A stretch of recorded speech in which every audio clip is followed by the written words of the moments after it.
Olá, graça e a paz do nosso Senhor e Salvador Jesus Cristo. Muito bom estar com vocês. E eu quero pensar hoje, no nosso Falando Grego aqui, nesta palavra que nós usamos nessa expressão quando nós nos cumprimentamos, ou seja, dentro do cristianismo, esta expressão, a graça e a paz do nosso Senhor e Salvador Jesus Cristo. Mas quero pensar apenas no primeiro termo. Numa outra ocasião falaremos do segundo. No primeiro termo é o termo charis.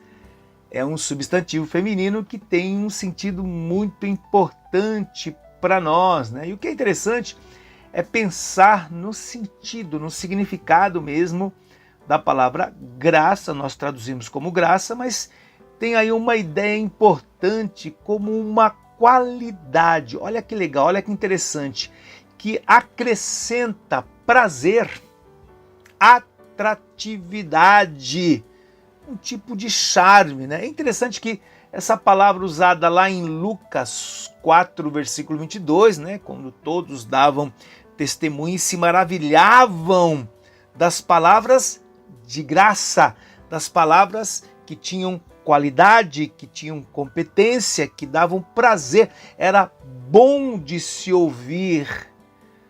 Portanto, essa palavra, nesse termo, também mostra para nós uma atitude favorável. Normalmente é como a gente entende, a ideia da boa vontade de alguém em direção ao outro. Quando nós nos cumprimentamos, é evidente que é isso que nós desejamos para o outro.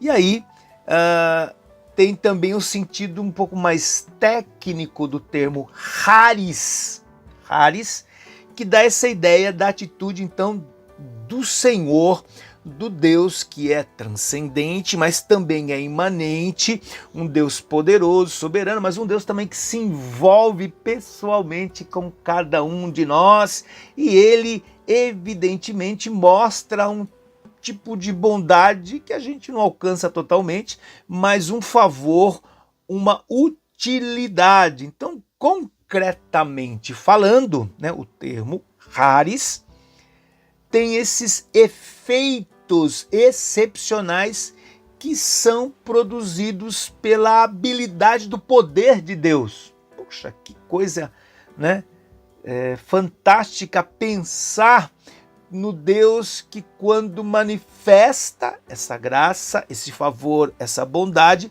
ele, na verdade, habilita os seus filhos. Em outras palavras, alguém que é alvo desta graça ou desse charis, dá provas práticas dessa bondade que opera agora em cada um daqueles que são chamados filhos de Deus. Por isso que nós temos essa ideia de que o que fazemos aqui é pela graça, Porque, inclusive, fomos salvos pela graça de Deus. Paulo dirá isso lá em Efésios 2, versículo 8, por meio do favor. E aí uma ideia interessante, do presente, do ato vivificador.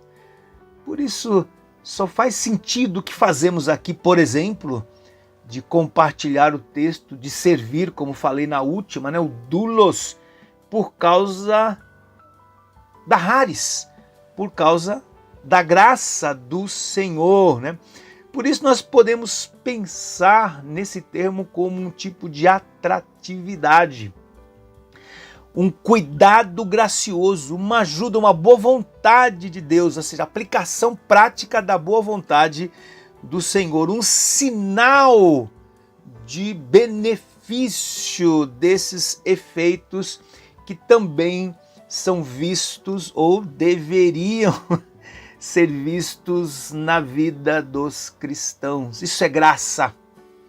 A graça não é apenas um ato de Deus, mas também uma manifestação do amor, do carinho, da generosidade de cada um de nós que estamos inseridos no corpo de Cristo. Por isso que nós podemos sim nos cumprimentar.